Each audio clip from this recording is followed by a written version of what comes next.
what I see right now is just from that vantage point, just being able to see how to actually apply AI. But what you should be asking is actually not whether this use case is it's exciting.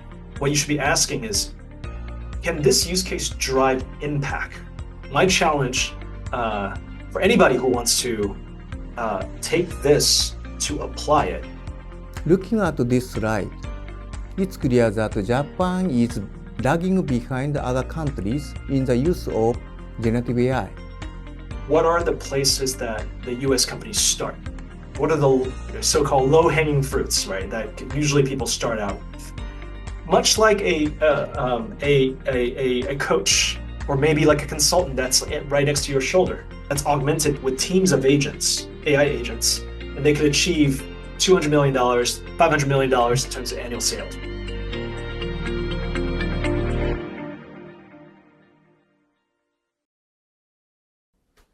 皆さんこんにちは。インデータ経験研究所の山口です。今回はコーネル大学のクラレンス・リーさんをお呼びして、生成 AI の実用ということについてお話をお伺いしたいと思います。で、クラレンス・リーさんは自分でですね、エイゼンガードというベンチャー会社の CTO であり、創立者であるということで、生成 AI を使ったビジネスも展開されております。で、私どもの問題意識は、日本の生成 AI の活用がオフィスワークに中心になってて、バリューチェーンのところになかなか進んでいってない。ここをどうやって進めていけばいいんだろうかということの問題意識の中で、クラレンス・リーさんにいろんな質問をさせていただいています。で、クラレンス・リーさんは今後の AI というのが、Wise AI ということで、今の AI がチャット GPT なんかが、このカレント AI、現在の AI、これがもう少し知識が豊富になってきて、スマート AI、この知識というのは社内のドキュメントとか、いろんなインターネット以外の情報が入ってきて、賢くなっていくスマート AI。さらにはこのWise AI ということで、いろんな今までの学術的なフレームワークなんかを詰め込んだAI というのが今後重要になるということを説明してくれています。で、この Wise AI について具体的にデモンストレーションも交えて今回説明していただいております。ということで今後バリューチェーンの中で AI を使っていくとするとこういう Wise AI というのが必要になってくるかと思います。ということで今までにない少し新しいお話として関心持って見ていただければと思います。よろしくお願いいたします。Good morning and good afternoon. My name is Shigeki Yamaguchi, and I serve as CEO of NTT Data Institute of Management, CEO of Kunie, and Executive Advisor for NTT Data. Over the past few years, my work has centered around understanding digital transformation, particularly how companies can adapt to a fast-changing digital economy and drive value through technology. I have authored several works on this topic, such as Economy of Wisdom and Trust and Digital. Most recently, I contributed to foresight-driven social innovation. My focus has been to develop frameworks that help leaders understand the challenges and the opportunities that digital transformation brings to business and society. The purpose of today's session is to explore how generative AI and machine learning are transforming business, particularly in marketing and sales. We are honored to have Dr. Clarence Lee with us today, a leading expert in machine learning, customer analytics, and digital marketing. Clarence has built AI engines for Fortune 500 companies and currently serves as the CTO and co-founder of Eisengard AI, as well as an assistant professor at Cornell University. Thank you for being here today. To kick things off, Could you please introduce yourself and share a little bit about your current work and passion for AI in business? Absolutely. And thank you for having me, Yamaguchi-san. Thank you. Hello to the audience. Good to see you all. I am calling in from New York, where it's evening here, but a welcome for whoever is visiting to reach out. My background is I come from a mixture of computer science and business. Currently, as you have mentioned, I serve as the CTO and co-founder of Eisengard AI. And what we do in a nutshell is that we provide wise AI for the enterprise.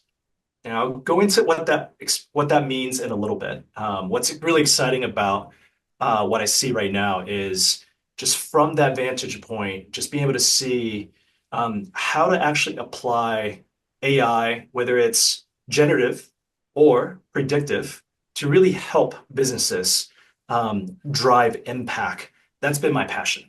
And to your point, I used to be an assistant professor at Cornell. I'm currently a lecturer teaching machine learning applications in AI for business. And prior to that, my research was actually focusing on how do we apply deep learning and AI techniques to specializations in customer analytics and digital marketing. And back in my PhD at Harvard, I was under the tutelage of Sunil Gupta, where I wrote one of the first theses on the freemium business model. That's when I was studying startups in Silicon Valley. And prior to that, I wrote a master's thesis at MIT, where I was under the tutelage of Professor Glenn Urban and John Hauser, where we were building essentially a recommendation engine. It's called a morphing engine that could, on the fly, determine the learning, the cognitive and cultural styles of visitors, and then change the look and feel of it to adapt to its visitors.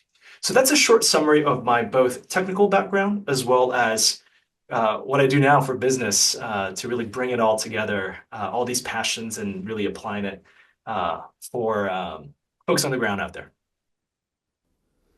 Thank you, Clarence-san, for the introduction. In this section, I'd like to discuss the global AI trends. To understand where the world's top AI talent comes from and where they contribute, we are using insight from the Global AI Talent Tracker, published by Marco Polo. This report highlights that many of the world's top-tier AI researchers often share similar career trajectory. After completing their education, these researchers tend to join leading technology companies, primarily concentrated in the United States and China. Clarence-san, what are your thoughts on the global flow of AI talent? And what do you think are the key drivers that enable AI researchers to thrive in certain ecosystems like the US? Are there lessons Japan can learn to attract and retain AI talent? Thank you, Yamaguchi-san. So I'm going to speak from my role as a professor in that case, less so my role as an entrepreneur. Over the course of years at Cornell and Cornell Tech, I had the privilege to guide about a handful of PhD students that are both on the computer science side, so think machine vision PhD students, as well as business PhD students are using AI to apply to business. And from that vantage point, I'm reminded of a conversation I had with them. Many of them were actually from international, from Korea, from India. I had this idea. I was asking them, I was like, what brought you folks to come to the US in order to study this? And that question led to the ingredients of what a successful and competitive AI environment might look like. Now, this is not going to come as a surprise to you all. It boils down strategically to a few things. I'm going to name three. The first is actually having people, the right people. Yeah. What this means is actually having an ecosystem of both PhD researchers, so folks that are, our age that have seen how to actually take an idea from inception to published conference proceedings and then implement it, right? So idea from 0 to 1, experienced researchers like that, as well as young and hungry, 20-year-olds, 30-year-olds, folks that are they want to get a PhD. They're hungry, they're smart, they're intelligent, right? And so those meeting of the minds together to be able to develop new ideas, that's a key ingredient. The second key ingredient is this idea and access to cheap computing. So having language models, having the actual cloud servers, the GPUs, and you can think about there's other variants of GPUs now, even LPUs and things like that, where it doesn't cost you an arm and a leg to build a giant server. And then so being able to test and run these ideas rapidly and quickly, that is an environment that you got to provide so that these people can do and explore what they want to do. The last key ingredient is data. Data. Data that could be multimodal, it could be large in numbers, it could be quality if you don't have large numbers, right? So this open access to large variety of data sets that are fitting for certain contexts, so that these researchers can quickly iterate their experiments. I think that would be a necessary condition in order to be competitive. And there was an Economist article that talked about how right now, even just that graph you're showing, if we look at the post-grad work, it's really, there's the red in that's China, and there's the blue in USA. Yeah. And so I think one of the articles, I can't remember whether it was The Economist or which source it was, they were talking about what are the advantages that China has, what are the advantages that US have, and so forth. And so how do we as a nation in the US here to stay competitive on the global stage? I think there's a lot of lessons there. So I'm happy to pass that along, trying to find that article for the audience later on if they would like to dig deeper into that. But as a researcher myself, that is something that I've witnessed, these 3 key ingredients. Thank you, Clarence-san. Now, let's move to section 3, machine learning. This slide categorizes generative AI into 4 areas. Many Japanese companies currently focus on improving office work efficiency, like document creation, which is easy to implement, but has limited impact. However, generative AI offers much more potential, such as improving customer interactions, driving business transformation, and creating new services. As a consulting firm in Japan, our mission is to help companies maximize AI's value in these broader areas, enhancing both business growth and societal contributions. By combining AI use cases with our expertise in digital transformation, we aim to guide companies toward successful AI adoption and greater innovation. What do you think about this categorization of generative AI in a business? I love it. I love it. I think this is something that I'm reminded of a talk that I went to for the Harvard Business School startup ecosystem back in the fall. And they were having VCs talk on a panel and basically talk about what they think are the opportunities for generative AI. And one of the things that really stood out is what gets covered in the press is a lot of the sexy examples. Oh, how do we use it to generate images, videos? How are we going to disrupt Hollywood? Things like that. But what the VCs were actually saying is that not enough attention are being paid to the unsexy examples. So what I like right here is the fact that you are laying out both the sexy and the unsexy examples that are on the map, but you're providing a way to guide people to go from where they are today to where things are in the future.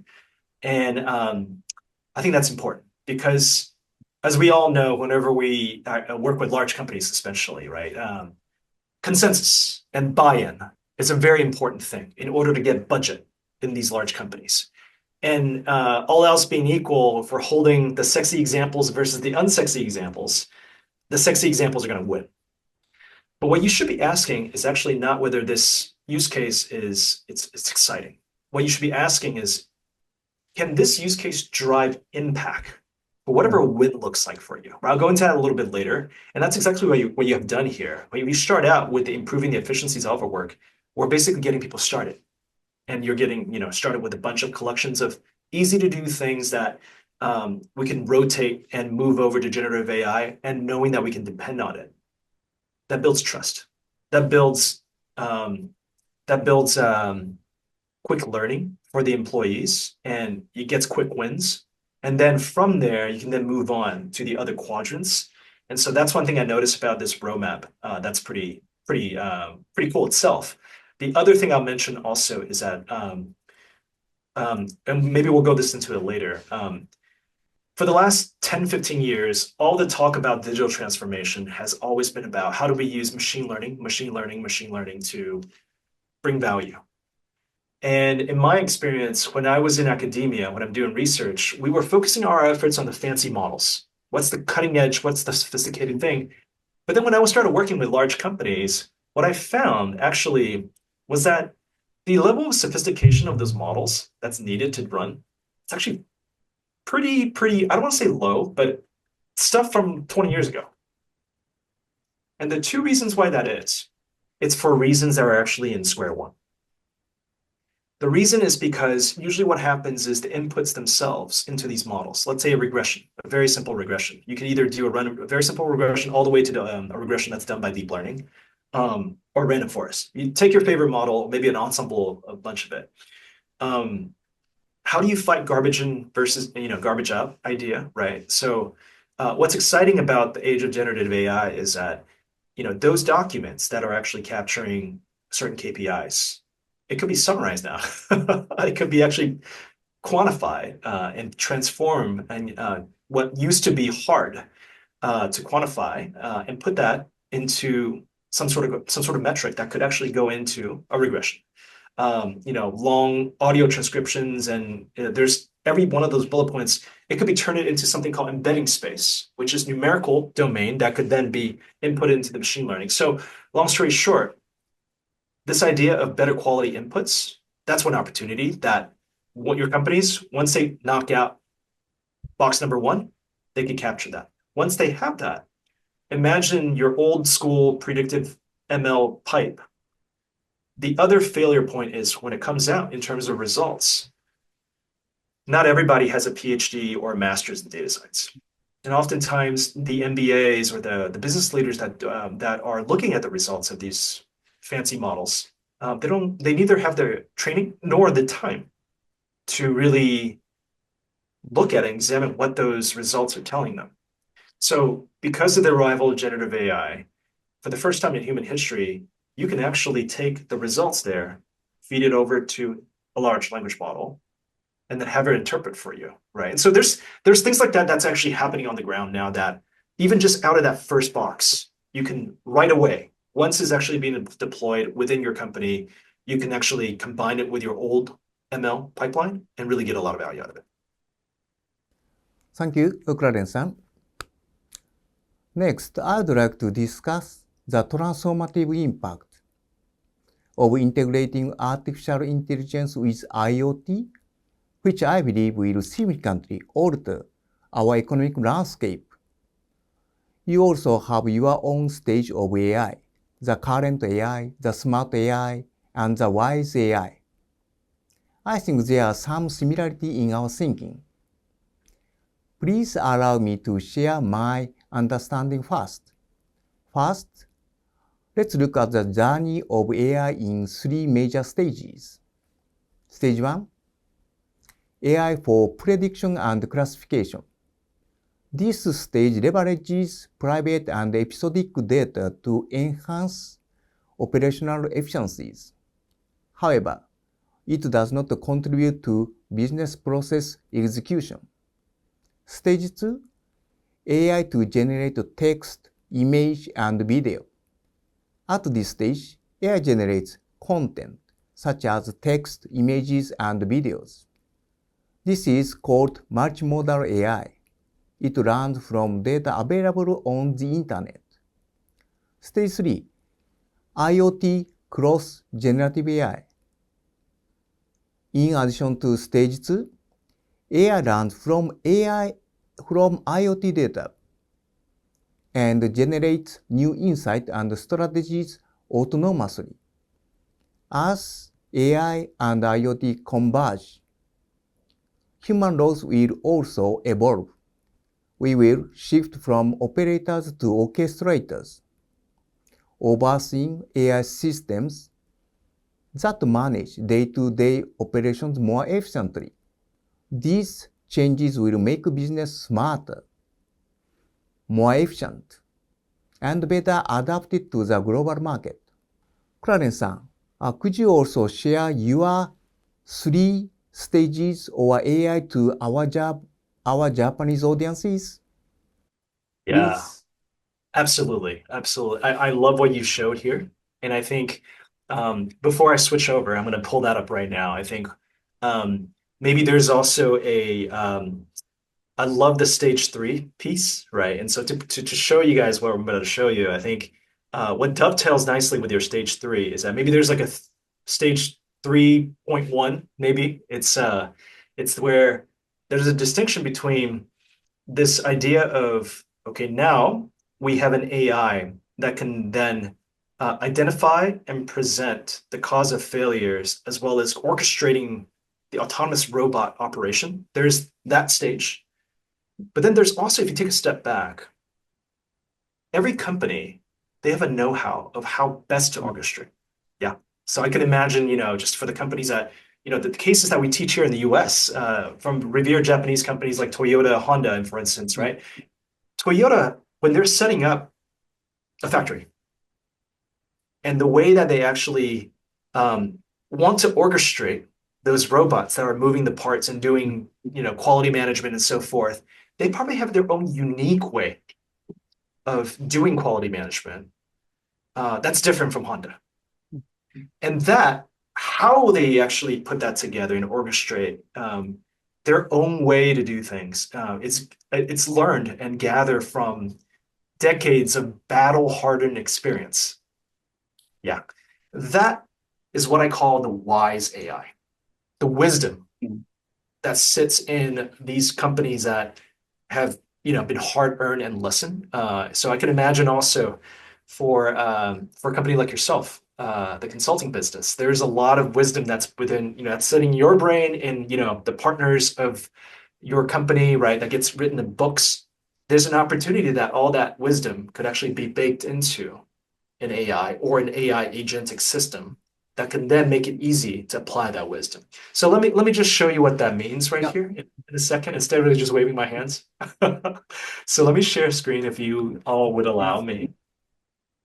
Okay. Can you see my screen? Yes. You should see from cheap dumbness to wise AI. Okay. So for the audience, I put cheap dumbness in quotes because I'm quoting one of my colleagues at Cornell Tech, Karan Gialtra. So Karan, if you're watching this, thank you. I'm going to steal your stuff. But what he was arguing is actually, if you think about the current, let's forget about machine learning for a minute. Let's think about generative AI. The first stage currently what we have is ChatGPT, we have Anthropic, we have all the chat bots that are powered by a large language model. Okay. So this right now, what's been revolutionary is that the reasoning and natural language capability of this are orders of magnitude in terms of just how good it is compared to previous chatbots that were there before. That is what really changed the game when generative AI came onto the scenes in 21. Okay, so that's what that is right now. Now the reason why they're calling it cheap dumbness is the fact that, well, you still have to tell it a lot of context. Otherwise, we see all these articles about it, going stray, right? And just making up stuff, hallucinations. The latest article from OpenAI, for instance, they're talking about how they're going to reach PhD level intelligence pretty soon. I would say actually, PhDs, myself included, we say dumb things all the time. My wife is the first one to admit that, right? And so even though they might have PhD level lessons, the intelligence, they might not always get the answers right, and sometimes they may make up stuff that because of context and so forth. And that's why we have this second piece, which is the smart AI. Now, what is that? That is something where a lot of enterprise applications really need to start, right? And I think this is where you have your stage 3, and that contextual knowledge, where the knowledge and the data that's sitting in your company, right? So think about your data lakes, think about your CRM, think about your ERPs. Just going to throw acronyms out there, right? Everybody kind of knows, like, this is like, hey, ERPs are the enterprise resource systems that your ops teams need. Your customer relationship managers, CRM, are the information you have about your customers, their revenues including, as well as notes. Having that context and being able to pipe that to a language model so that it could better answer questions, that's where everybody's doing right now, I would say, almost. Okay, that's smart AI. Now, I think what everybody needs, though, is that there's an article, I think, I was talking about how some Silicon Valley VCs are starting to doubt, wait, what is the return of generative AI? Is it going to really realize? The reason why it hasn't fully realized so far is because all these smart AI so far is missing one piece, and that's where this wisdom piece comes in. And so, a question I get a lot from folks is, well, if you have all the data in the company, why do you need this business frameworks, this wisdom piece? Well, our question back to them is like, well, do you guys hire McKinsey? Why do you guys hire McKinsey? Yeah. And consulting companies, right? And a big part of that is like they bring a ton of value by bringing in their external knowledge, but also a particular way of extracting the knowledge that is the wisdom that's existing currently in the company, surface that, marry it with theirs, and then drive in to provide recommendations to really have focus for a company. And so that marriage of the wisdom of how to do things, how to ask the right questions, how to do certain business processes, and how to prioritize so that you don't do certain things, that's the game changer. And that's where I see where we need to be. And so happy to explain what that looks like in an actual context, but I think at a high level, that's what the difference between these three are. Yeah. Next, I would like to introduce NTT's own SLM, small language model. It's built specifically for Japanese business and aims to address business challenges, enhance operational efficiency, and work securely with customer-specific data. Tsuzumi is a lightweight, highly customizable, and excels in Japanese language processing. It's also versatile, handling tasks like document, image, and audio analysis. The vision behind Tsuzumi is to create AI that seamlessly coexist with people, helping business improve decision-making, enhance customer experiences, and boost efficiency. All this while addressing Japanese unique needs and fostering AI adoption. Here is a quick comparison of SLM like Tsuzumi and LLM like GPT-4. Both have their pros and cons, and the best choice depends on the specific use case and business needs. In this section, I would like to talk about the business impact of AI.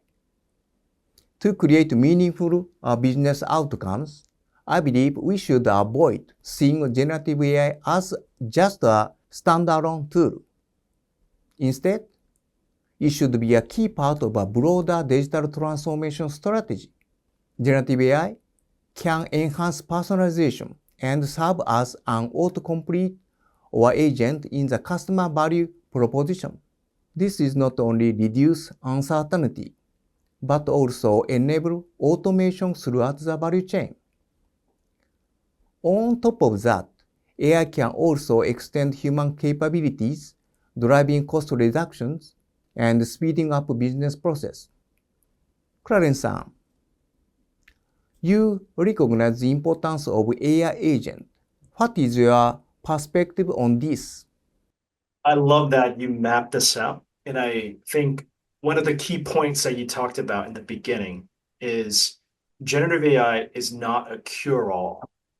And when you're using it, you have to think about it as a tool to be very surgical in driving impact. Yeah. And so I think to your point about this autonomous agents and what they are, I think I want to clarify for the audience like what that means, right? And so we build agents. I personally built dozens of agents myself for my own workflow as well as in my company.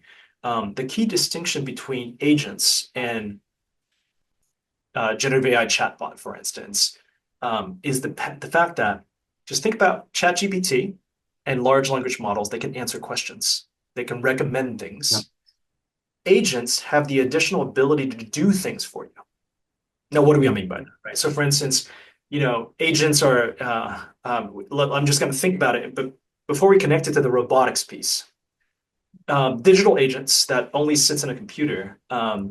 In order for them to do stuff for you in the digital realm for you, you have to give them access to your to digital products that you're using. For instance, if you want them to send emails on your behalf, you have to give it the credentials of your mailbox and your inbox. If you want it to go and buy things for you on, let's say, Amazon, you have to then give it almost like your wallet and your credentials on Amazon so that it can go and behave on that for you, right? And so that API piece that you have right there, as well as the linkage to smartphones, that's where things start to begin to connect together to the agent.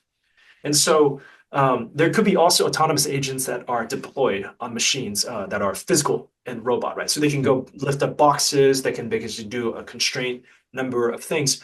But agents are really just simply computer programs plus a language model, so that what used to be difficult that's done in reasoning just using traditional computer programs, it's much easier because there exists a certain bag of reasoning tasks, such as, let's say, even something like reading a paper or watching an image or summarizing a long body of text that used to be really difficult and require human labor to do it.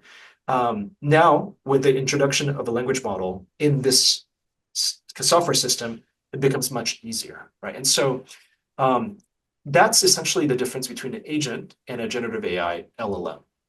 Now, what's exciting about this is that as you're thinking about these are the ingredients of how digital drivers will evolve with generative AI, I think my challenge for anybody who wants to take this to apply it would be to start with, right now, whatever task you're trying to basically automate or augment with generative AI, you should sit down and really have a good idea of, well, how is this being done by humans so far?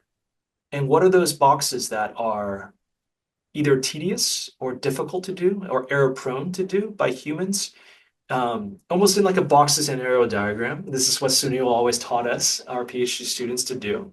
And I find that exercise to be very helpful whenever you're trying to think about what are the key surgical points in your flow that you want to insert a generative AI agent.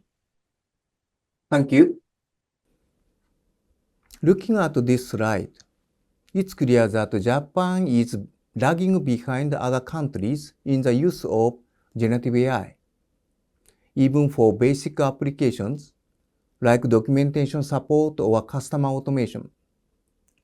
While countries like the US and China are integrating AI more extensively across their value chains, Japan is still catching up. クラレンさん、in your view, what should Japan do to better utilize generative AI in value chain process and close this gap? Yeah, I think just reading this slide, it's coming up with a couple ideas, right? So I'm gonna share that with you. The first one is actually what this slide doesn't say is what are the places that the U.S. companies start? What are the so-called low-hanging fruits, right? That usually people start out with, and there are two parts usually. One is they go from the value chain process, right? So if you're going back to basics, and let's think about the business itself. What does a win look like? The win may look like that today we are trying to increase the top line revenues. Or it could be that, hey, we have a cost that we're trying to basically reduce. What are the biggest cost drivers? And let's go and figure out how to do that, right? And depending on the industry you're in, either revenue or the costs, that's usually where they start. So one example that we see quite a bit in the US is that a lot of companies, for instance, they spend a lot of money on customer support, for instance, right? And it's one of those things where it's not very pleasant for humans to do, right? And so that's why you see automation of customer support right there that comes up.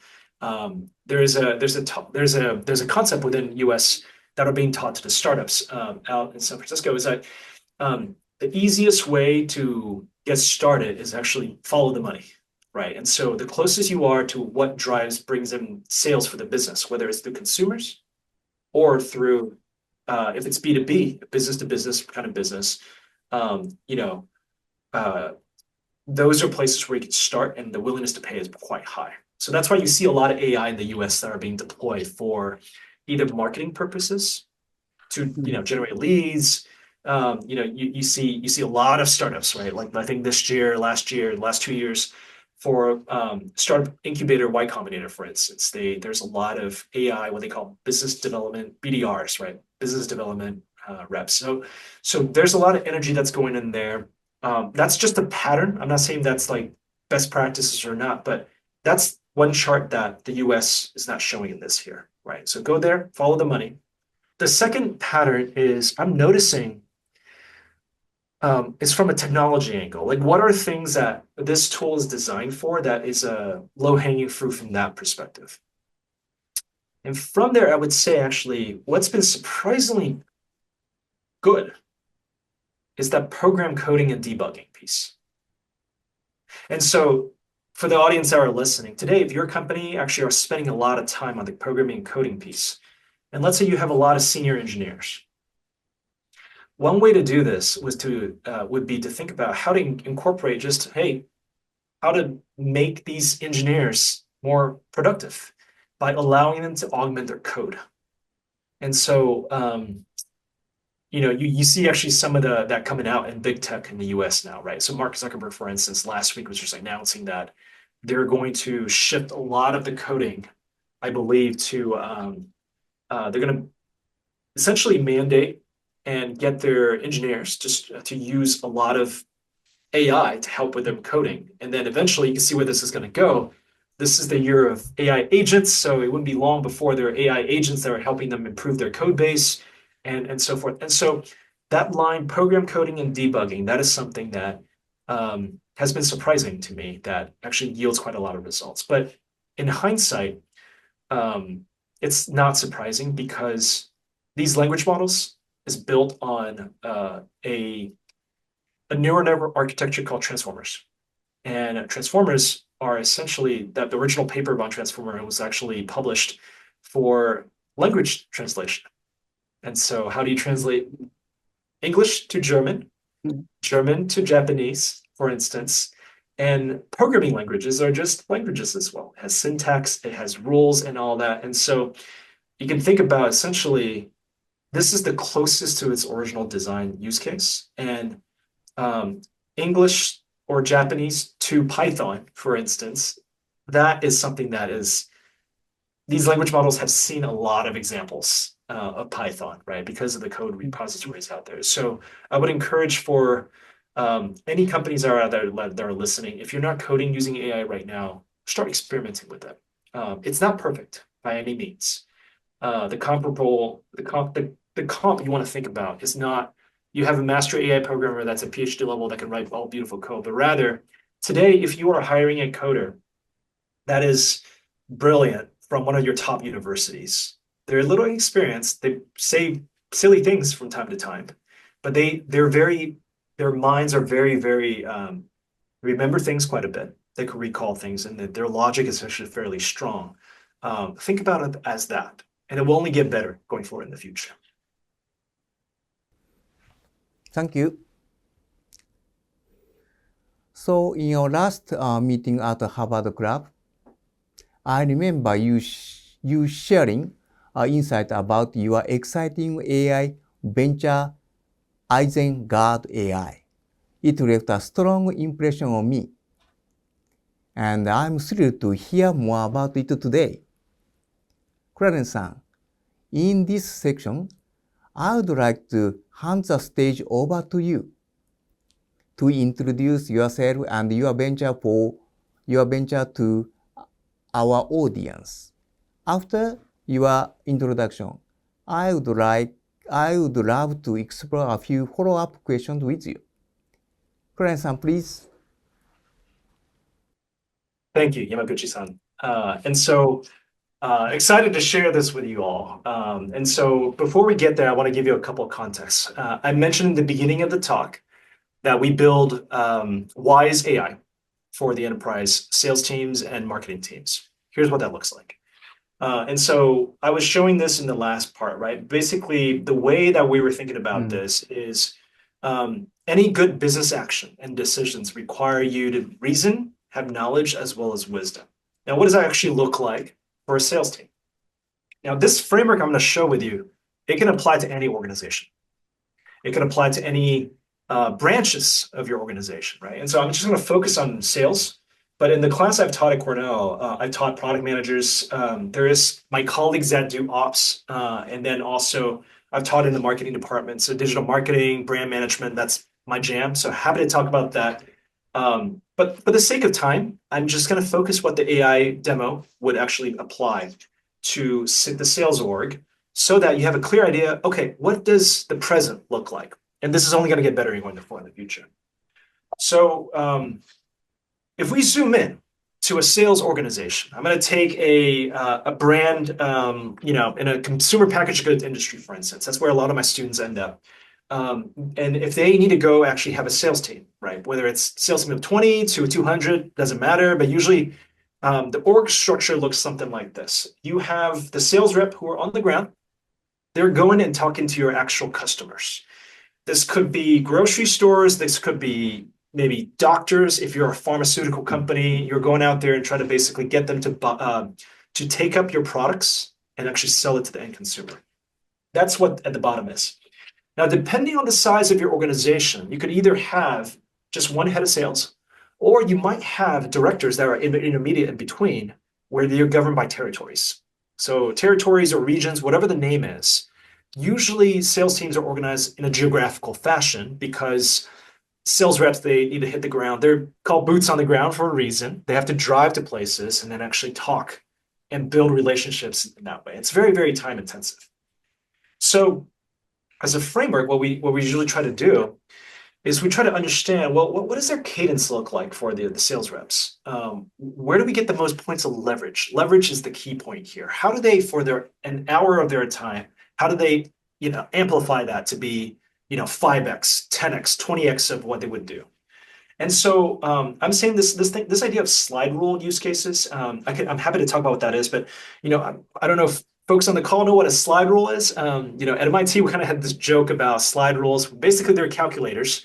Before calculators came to being, right? And so what they do is actually the goal of slide rules is not to replace you as a human. Rather, it's to help level set everybody that doesn't know how to do math, right, in their heads, to be able to make it easy for them to calculate things on the fly. So that spirit of the slide rule is essentially how we design the AI. This is not to replace human salespeople, but rather we think about out of a distribution of a team of 100 salespeople, they're the really good ones, the superstars, and then there's the folks that are not the superstars. How do we make the folks, most of that distribution, act like superstars? That's the heart. So from there, with the philosophy, we then zoom in and think about, all right, with the sales rep, if you look at your calendar cadence from each year, it usually goes for something like this. each year, we're all governed by time. 50 something weeks in a year, and then each quarter you have a certain number of months. That's set in stone. Nobody can have more time or less time. And so what that means that annual planning, there is setting quotas. And then each quarter, the idea is you're just checking back with your director, your boss, to make sure that, hey, today, based on what we're doing, have they strategically changed? If they haven't, how are we doing towards our goal each month, each week? And then plan it out that way, right? And then based on the weekly planning, let's zoom that out a little bit more. Let's get to the actual brass tacks. The routine in a 7-day week, for instance, right? Where 5 days, maybe 6 days in Asia, where salespeople are visiting customers. You basically, it's not rocket science. You plan your visits, you figure out who to visit, you go and visit them. So when you're visiting them, there's stuff you need to talk about. There's products you need to bring. There's also there's all these tactics you need to do. And then somewhere along the way, you close the sale. And then you just rinse and repeat the process. Now, here's where a lot of wisdom could come in. What we see is that the average salesperson doesn't have an MBA. They've never heard of books like Driving Digital Strategy. They don't think about, well, what is the right way to actually, that really works to actually go and plan strategically? What are the people that we want to go prioritize more versus less? In our experience, usually people like to do what's easy.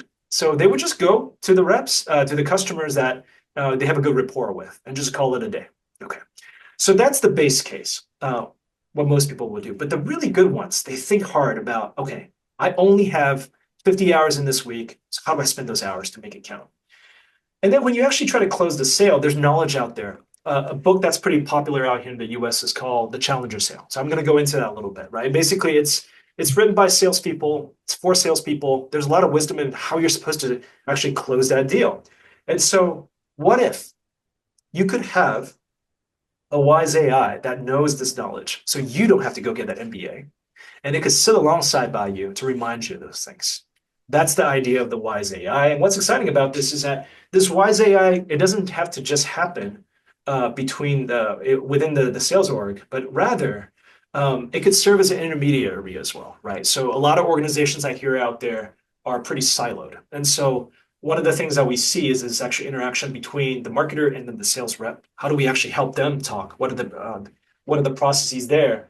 When things are out of stock, how do they actually interact with the supply chain folks? When we design a new product, how do we actually interact with the product folks, right? And the C-suite, you are being a CEO yourself. I spend a lot of time myself thinking strategically. And it's really hard for our human brain to go from the strategic level all the way down to the tactical level. Well, if it's hard for our brain, why not have a second brain that helps us augment and make it easy for us? Okay. So that's the idea of a wise AI. Let's take a look at what that looks like, because I'm not just giving a business school, lecture, right? What I'm actually doing right now is I want to show you, we have a technology that we built, and that's the philosophy behind this technology. So what you're seeing right here, so we can all see right here, this is, you're logging into a browser, right? This is something we can access, a salesperson can log in, they can access on their desktop when they're planning, or they can actually go to their phones. Right now it's evening here in New York City. It's morning there, right? So I'm actually looking at, hey, my schedule in the morning for tomorrow, right? And so let's take a look at what the current AI, or LLMs would do. So this is a chat prompt right here. I can go and actually ask it. Let's see, tell me a professor joke. Okay, so this is live. It's actually pinging an LLM underneath the hood. This is Llama. Meta's LLM. I mean, this can easily be swapped over to me, right? Your SLM, right? This is something where you can bring your own LLM if you want, and that's why we recommend a discussion with our clients. Now, this is what ChatGPT would do, right? Okay, tell a perfect corny professor joke. That's fine. That's the cheap dumbness that I'm talking about earlier. Let me tell you about let's elevate it to smart AI. What would that look like? So what you see right here, what your schedule looks like, 9 a.m., I'm going to see Dr. Terry Truman, Jennifer Snyder, I'm going to have lunch with Dr. Burns. The reason why that's tailored to me, it's because it has access to my calendar and my data. My data in the CRM. So Dr. Burns, and all that, I can easily go and see, okay, Dr. Terry Truman, what does their tab look like? We'd see, okay, great. This is their webpage. If we go and take a look at Dr. Burns, okay, well, they're Weill Cornell. And so it'd be able to connect to your data, be able to remind you, this is what your day looks like tomorrow. So you can begin to do a couple things. You could ask, well, so what did we last discuss with Dr. Burns? Because I don't know about you, before I go into a meeting, I want to be able to be prepared. And as a salesperson, you don't have a lot of memory space and you don't have a lot of time. So being able to just say, hey, what did we last discuss? This AI being able to remind you of it, it eases the pain of remembrance. And so I see right here, oh, okay, wow, it's been a while since we chatted with Dr. Burns. We need to follow up on their invoice, be able to ask about out of stock, SKUs, what about price discounts, Let's anticipate when I see him tomorrow, he's going to ask about that, right? So that's what a smart bot does. Your AI system, if you're deploying that right now, if it's connected to your CRM, it should be at least be able to do that. There are other things like this where be able to connect through APIs, you mentioned, let's say to Google Maps, help me route my morning. It should be able to take all that information that's in your calendar, the time, the place, and be able to essentially go and be able to go and route it in Google Maps and see, okay, this is where we are. I need to drive basically an hour and a half or an hour to, out here on the west side to St. John's Hospital, and then going down here to Montefiore. And then Dr. Burns, that's the big one. That's a Weill Cornell in the city, plan for traffic conditions and things like that. And so you see the handoff from our system to Google Maps. That is something that could be through an API. It could be something that's a link, right? That's easy to do. So your AI should be able to do that. Just making a lot of easy things to do. Now, how do we get to the wise AI? So let's say we dig a little deeper, right? I'm going to talk to Dr. Burns. Why am I talking to Dr. Burns? Okay, well, last time I chatted with my boss, my key priority this week is to go and actually close it. Okay, well, what should I talk to Dr. Burns about? And you notice the mistypings, right? And you see, wait a second. According to the Challenger Sale framework, you should focus on the tailoring for resonance step. Would you like me to remind you how to apply to that? Of course. I haven't read the Challenger Sale in 6 months. So can you please, yes, remind me and give me a customized, yes, let's say, help me apply this concept. Yeah, much like a coach or maybe like a consultant that's right next to your shoulder. It reminds you that in the Challenger Sale framework, there are 3 things that you need to do. Tailoring for resonance is one of them. And so Dr. Burns, based on what you discussed last time, how does it know what you discussed? Well, you input it into the notes last time in your CRM. He really cares about growing his business by 10% this year. Got it. Okay, great. When I talk to him tomorrow, make sure I bring that up. Therefore, you should tailor your pitch today based on how you can help him to do that. Want me to give you a customized script? So you can almost take it to the next step. It's like, yes, please. Yes, please give me a customized talk script. And what we'll do is it will go, and it's almost as if it's helping you draft an email or a talk script so that before you're in the parking lot, before you go in, you can almost practice this. This is going to sound corny, right? It's like, oh, insert specific benefit, blah, blah, blah, blah, blah, blah. But imagine now if you have, let's say, templates that has worked, that's tailored to you, that you trust. You can feed that as context back into the LLM and basically have it spit that back out to you. That is just a start. Yeah. And so once you have that, think about one of the challenges when you're actually going from, doing your daily to meeting that annual goal, right? What you see right here, the way we designed the AI. Top left right here is my current progress. I made 196K this year. End of the year, I'm going to hit 1.6 mil. Okay, great. I'm doing well so far. It's the beginning of the year, let's say, right?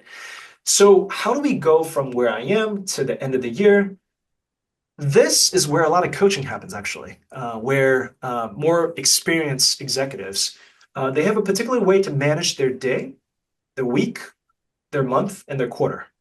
And so imagine the AI being able to coach you and say, hey, based on what your quarterly and monthly goal, let's say, what you discuss with your boss is that, hey, be ready to show your coverage in your territory, okay?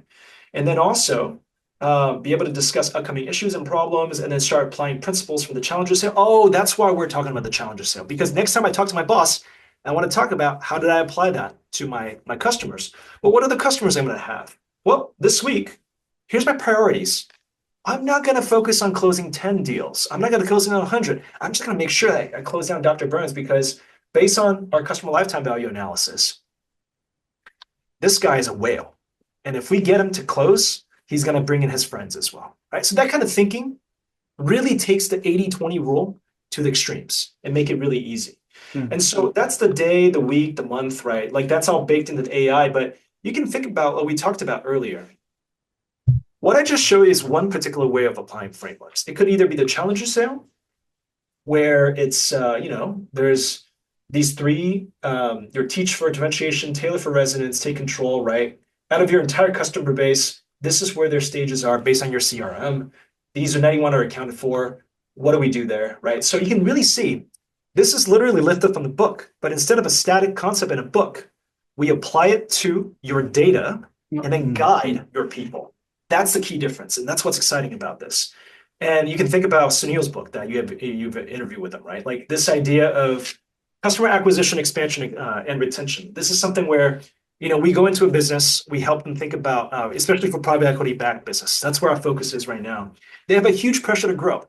We go into a business, we help evaluate their customers using these frameworks. We help them identify, gosh, if you did retention, that's about a $10 million bucket right there that you can actually grab. Expansion is about an order of magnitude bigger than that, and acquisition is even bigger than that. This is how we're going to help you hit the next goals from the CEO level, right? And so zooming in to retention, being able to not just apply cohort analysis and present a deck, but rather be able to see, oh, if we fix this cohort in B and we knock out 2,000 customers, what that's going to imply is right in the first quarter, we're going to get $2 million in lift. That's the kind of teeth that chief revenue officers and CMOs want for their organization, right? And so you can think about like just zooming back out. You can do a bunch of things. You can basically go to how brands grow. This is what the marketing side looks like. That's a book that we teach in our classes. Atomic Habits, that's one of my wife's favorites, right? How to actually improve your own self. I mean, one of the challenges, I don't know about you, when I'm reading books, it's that there's a lot of stuff to read. Now imagine having an AI that can actually not only guide you, but also allow you to take your own customized notes and summarize things for you as you're reading. These are very, very like commonsensical thing to do, but it just speeds up your ability to absorb information and absorb that wisdom, right? So that's why you have this add your own here. So that's the sales side. And we have happy to show this on a separate link, but for the sake of time, we have this idea of the marketing investment optimizer where you want to drive return and intelligence on the marketing side. So how do you think about long-term and short-term investments? How do you think about, well, for your mental availability? How do you think about physical availability? How do you think about customer loyalty? What are all these metrics that are actually traditionally taught in brand management, but instead of going through a brand management MBA, why not have your AI understand all that and guide you so that as you're thinking about your time horizon from a short term to long term, how do you then really drive impact on the marketing side? That's one idea. Now, once you have that, what we found is that on the marketing side, a key thing that people usually think about is media mix modeling. Now, don't want to poo-poo on it, right? Like media mix modeling, marketing mix modeling, this is something that's been done by the industry for many, many, many years, actually decades. In fact, it's a methodology, it's just regressions, it's invented decades ago. Now, what's exciting about is that there's modern ways of looking at this with better data. And so if you think about being able to go apply it to digital marketing, right? Being able to say, hey, today my efficacy in what you're seeing right here is the digital marketing channel. So search engine marketing, Facebook, Instagram, TikTok, coupons, more channels, and so forth. In our experience, large companies, they probably have a dozen to 20-something channels that they have to manage in a $20 million to $100 million budget. And so being able to define the return on advertising spend, ROAS, how do you figure that out? So you can see what's in red right here, positive on the right, that's good. negative, that's actually like not good for you, right? And then so you see this with causal inference, without causal inference. That was an area of expertise where I published in the past. And the way we thought about this is in academia, we have so many tools that is actually helping you think about without running shorter running experiments. If you have observational data, if you actually have sophisticated ML methodologies, how do you bring that in so that you can actually get closer to causal inference? A lot of this stuff is actually not being practiced in the industry right now because it sits in consultancies, which is fantastic. But how do we deploy this much quickly using AI? That's exciting. And so one of the things I wanted to show you is that what I'm excited about personally is that as our marketing scholars and sales scholars are actually publishing these papers in the journals that we published in, that there's a lot of wisdom there, right? And so, Bayesian media mix, this is something that, Bayesian synthetic control is something that I published a paper in, right? Being able to do something like that to get causal inference, mixing that with the latest papers coming out of Google and Facebook to do Bayesian versions of media mix modeling, to doing causal forests that are coming out in the literature. These are things that is, it's been published for a couple of years, right? Why go back to those old school methods when you have all these new school methods that could be not only comprehended by an AI, but also apply, on the ground. So long story short, I think this is essentially how we are applying the wisdom of a business to the wisdom of academia and really helping organizations apply that to drive returns on the sales and the marketing side. So thank you for good demonstration. I can understand the concept of wise AI by watching your demonstration. Thank you. So I think that there are countless practical frameworks and books globally, and I find the idea of wise AI utilizing these frameworks in real life work very fascinating. Clarence-san, how feasible or easily is it to translate a book or framework into actionable tools that Eisengard AI can apply in real life business scenarios?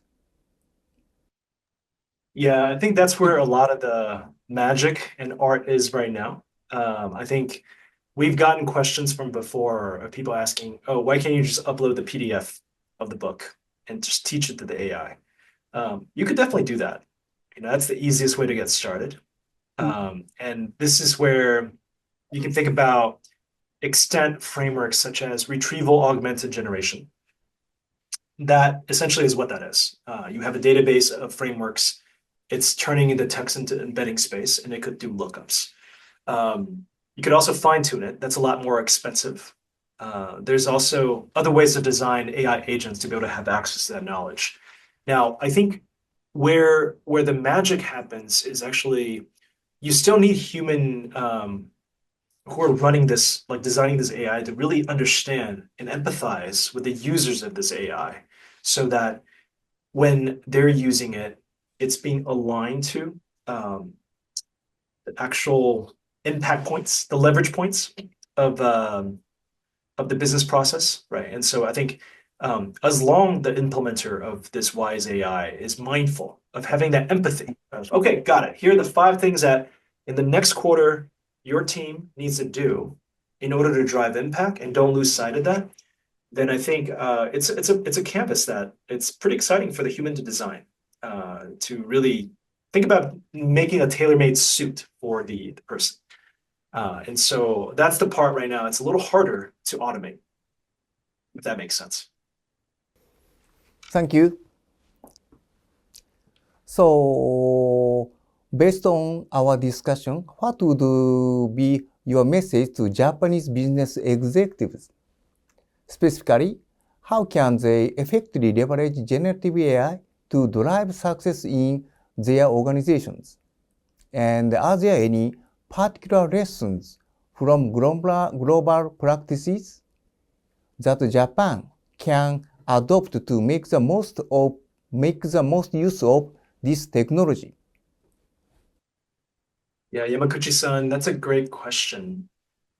I'll leave with 3 points for folks, and I'm hoping that this could be some food for thought. I would say those 3 points are begin with the goal in mind, and you put your 1 foot in the present and 1 foot in the future. And that's the playbook of how I would start if I were leading a company in Japan. What do I mean by that? Begin with a goal in mind. And so we talked a lot about on this talk that without a true understanding of what's going to drive impact for your business, there's no amount of AI that's going to solve the problem that your business has, right? And so being very clear, even just going back to your CFO on the balance sheet and your financial statement, and just be able to say, today for this year, what is our top 3 goals? Conversation that you normally would have in annual planning, I would start there. Being able to articulate, here are the 5 places that's going to either increase our revenue or cut our costs or build a longer term, strategic advantage. Think strategically first and have consistency. I would start there. I think that's a common sense thing, but I think in my experience, my prior hat as an academic, but then now being an operator myself, an entrepreneur, oh my God, it's so hard to do that, especially when you're, leading teams and teams, right? Where miscommunication it happens. There's a lot of processes that get lost in the weeds. So I would say begin with that. Then the second point is this idea of 1 foot in the present. And actually, very importantly, when your foot is in the present, you're thinking about, gosh, what is currently working right now? And what hasn't worked in the past? Don't be afraid to actually look at the past to now and see strategically, based on what we're trying to do, what has worked, what hasn't worked. Are there things that we haven't tried? And don't just stop there. Go to the data. Go to be able to say, hey, today, if we're trying to actually fix our revenue, grow it, what does our revenue data look like in the past? I've seen companies that have like multiple versions of revenues, right? Rightly so. Different organizations see differently because of rebates, because of rewards, because of all kinds of things. So things like that, truly having a consistency with your teams to say, all right, today, if our goal is to fix the revenue and we want to grow it by 20%, 50%, 2x, whatever it is, having a clear idea of, well, what does that data look like in the past? And then really think about points of leverage. I think one of the things that came out of Sunil's book is an exaggeration of this 80-20 rule. I think it was something, I don't want to misquote him, I think it was like 2 and 200 or something like that, right? Basically, it talks about, it's like only a small portion of your customers accounts for, I want to say it was like 200% of your net profits. Okay, so plug for the book, go read it and see why that is. But what that's saying, I've seen that research coming out of Wharton as well, right? Really verifying the fact that there's only a certain percentage of customers that's really going to dial up the needle for you. So even knowing who they are, that's important. So 1 foot in the present, understand who they are. 1 foot in the future, what does that mean? So as you're beginning in the present to do these low-hanging fruits, right? I think you have a wonderful diagram that guides. Let's say we do that. You want to then think about, okay, as your teams are getting these quick wins, you're seeing the needle moving on your revenue or your costs going down. Great, there's momentum. As you're building this momentum, as a leader, as a CEO of a company, you're thinking about, all right, 5 years from now, where is that state I want to be at so that we can dominate? That's the foot in the future. What does that mean? That means to both a true discussion, an honest discussion with your team to have an idea of what your strategic advantages are, as well as an understanding with your technical team to say, hey, where's the AI world going right now? What is possible in next year, for instance? What's coming down the pike, right? And so if you think about what that means is, some of the things we talked about today, aside from smart AI versus wise AI, you talked about SLMs, small language models. That is a big thing right now where, language models right now, you can only get so big at some point. And then how do we then make them smaller, having the equal, if not better performance, so we can deploy them on edge devices, like on your phone? And then there's privacy implications for that. That's, great. So you take that to, let's say, running autonomous agents on top of these SLMs. Why just one agent? What if you had a team of agents? What if you had an organization of agents?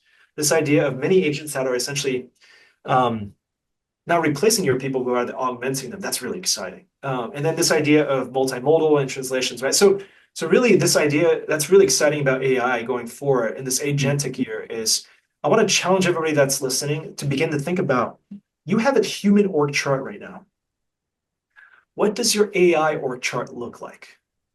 Because what the future is going to hold is that people are already talking about, well, how can you potentially have a small team of a company that's run by a company that's augmented with teams of agents, AI agents, and they could achieve $200 million, $500 million in terms of annual sales, right? Like that's the kind of things that people are thinking about now.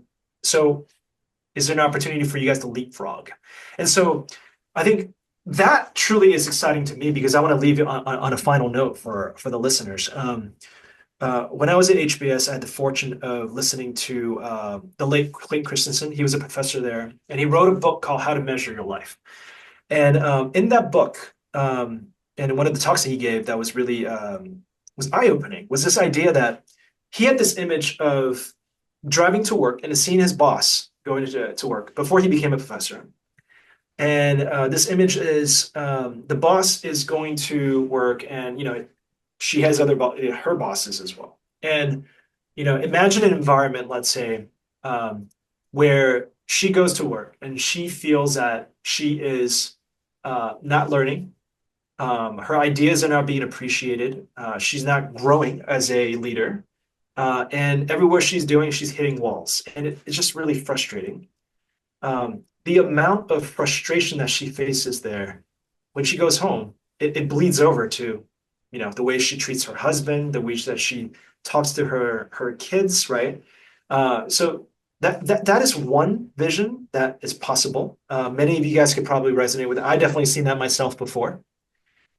But contrast that with another vision where instead of going to work feeling that way, she goes to work, she feels like things are catching momentum. She's hitting her goals. She's self-actualizing on the Maslow hierarchy, all right? And she's basically learning.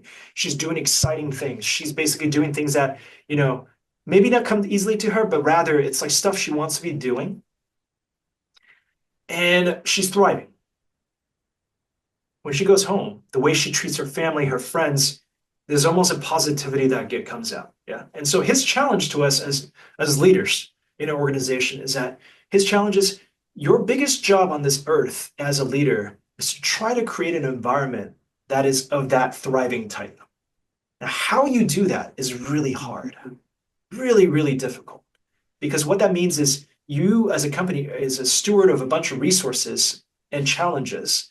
And so if there's any way you can leverage cleverly so that you align your talents, all your people, to the right type of tasks and the right type of scope and the right type of learning and the right type of wisdom, then it unlocks like a combination that they'll thrive. That's really hard.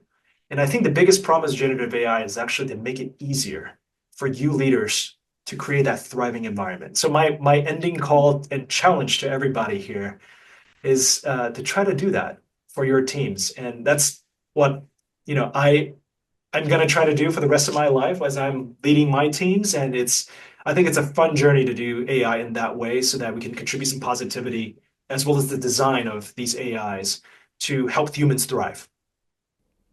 Okay, thank you, Clara-san, for those valuable insights. From today's discussion, it's clear that Japanese executives must take a proactive approach to embrace AI, particularly generative AI, and integrate it not just into office works, but also across the entire value chain, from marketing to product development. Thank you. I appreciate you sharing your case of Eisengard AI, which shows us how to integrate AI beyond operation efficiency, but value creation. Thank you, and have a good night. Thank you for having me. Thank you. Take care. Bye-bye. Thank you.